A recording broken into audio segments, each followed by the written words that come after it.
na cidade, 6h44. Política de A a Z.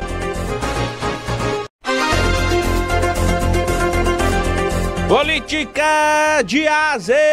Chegando aqui no seu rádio, olha só. O professor Marco Aurélio Freire está chegando para falar, rapaz, de duas pesquisas em Olinda que colocam Vinícius Castelo, do PT, na frente de Mirella, do PSD. Eita, danou-se às vésperas da eleição. A eleição é domingo já.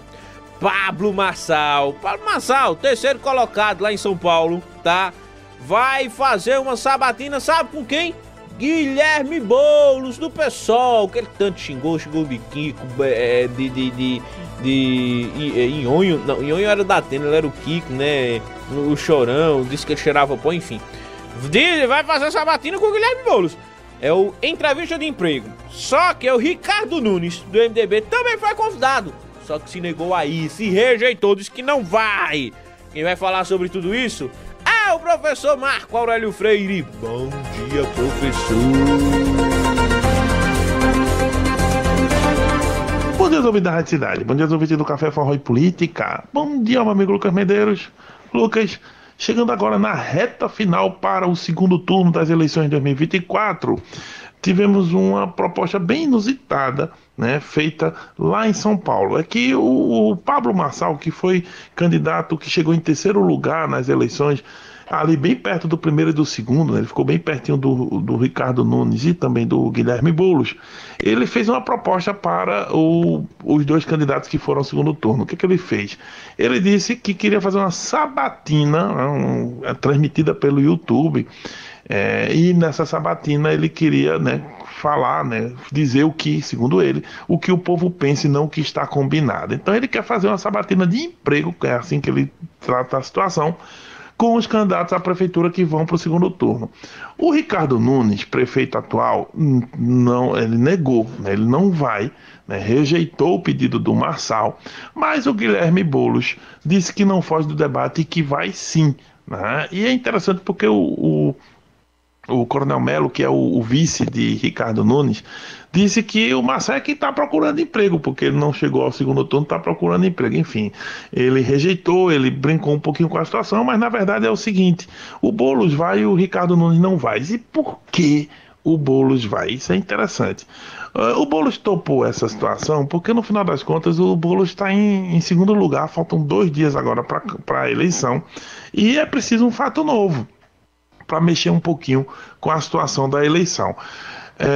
Na verdade, quando a gente olha para algumas pesquisas, principalmente o Datafolha, a gente vê que o Ricardo Nunes vem numa queda suave, né? Hoje ele tem 49% de intenção de voto, e quanto que o Boulos vem numa subida suave também, tem 35%, por exemplo. Então, essa distância já foi maior, o Nunes já teve mais de 50%, a rejeição do Boulos já foi impeditiva, ela está diminuindo, mas faltam muito poucos dias.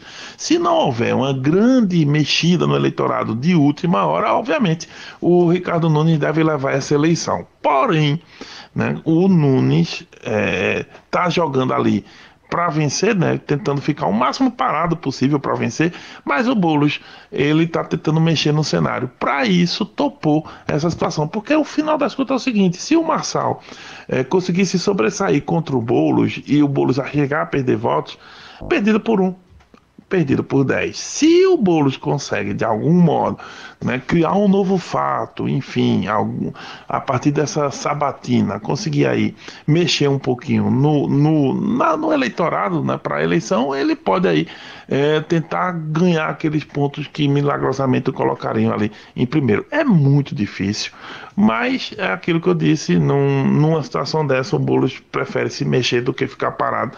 Agora, o Ricardo Nunes, obviamente, não ia topar uma estratégia dessa, porque sim, para o Ricardo seria danoso, ele tem mais a perder do que a ganhar. O Boulos está naquela situação que, como eu disse, né, se for para perder por 1 ou perder por 10, em final das contas é melhor arriscar. Enfim, vamos ver o que vai ser. A sabatina é hoje e vamos aguardar se ela vai fazer o barulho, o burburinho que se espera. Um detalhe é que o Marçal saiu, obviamente, da campanha porque perdeu, mas ele, midiático que né, conseguiu aí se colocar de novo nos holofotes né, para discussão política. Enfim, a conferir. Bem, vindo aqui para a província, saíram 2 pesquisas para a Prefeitura de Olinda, uma do Instituto Exata, outra do Instituto Conecta. Os resultados são muito parelhos, muito parecidos. Mas o que chama a atenção mesmo é o seguinte, é que no Data Trends, no começo da semana, o Instituto Data Trends deu Mirella na frente do Vinícius Castelo. Agora é o inverso. O Instituto Exata e o Instituto Conecta indicam que é Vinícius Castelo que vence a candidata do prefeito Lupécio, a Mirella. E vejam só, em ambos os institutos a disputa é muito parelha, porque eles dão 55 a 45. No caso do Conecta, 54,5 a 45,5. No caso do Exata, 55 a 45. Pró Vinícius Castelo, que é do PT. E esse é um ponto importante, porque a disputa está muito acirrada na cidade de Olinda. A gente vê a influência, né, e a busca de votos do João Campos para o candidato dele, que é o Vinícius. O mesmo ocorre com Raquel do lado de Mirella.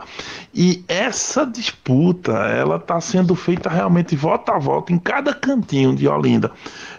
E agora, com essa pesquisa faltando 2 dias, a gente vai vendo aí que o acirramento até o final da campanha vai ser enorme. Um problema para Mirella, e um problema grande, é a rejeição do prefeito Lupécio, que chega de mais de 60% em todos os institutos. Ou seja, de cada 10 eleitores de Olinda, 6 estão rejeitando o prefeito. E isso atrapalha, claro, a candidatura da Mirella, porque o Vinícius Castelo colou a imagem dele, do prefeito, obviamente, na campanha da Mirella. Por outro lado, há uma memória dos eleitores de Olinda com relação às gestões do PCdoB, principalmente Luciana Santos, mas principalmente o Renildo Calheiros, que foi prefeito também por 2 mandatos, sofre uma rejeição muito grande da população de lá, de Olinda. E aí foi a vez da campanha da Mirella fazer o mesmo que a de Vinícius fez com Lupécio. Colou a imagem de Renildo Calheiros na figura do Vinícius Castelo, do PT. Esse é o outro cenário, ou seja, o segundo turno é uma guerra de rejeição mesmo. É um voto muito mais útil. Com isso, a tendência é você votar no candidato, não que você goste mais, mas o que você se chateia menos, digamos assim. Então, é uma disputa diferente, mas, claro, só no dia da eleição, só no domingo, é que a gente vai perceber o termômetro e como é que essa disputa termina.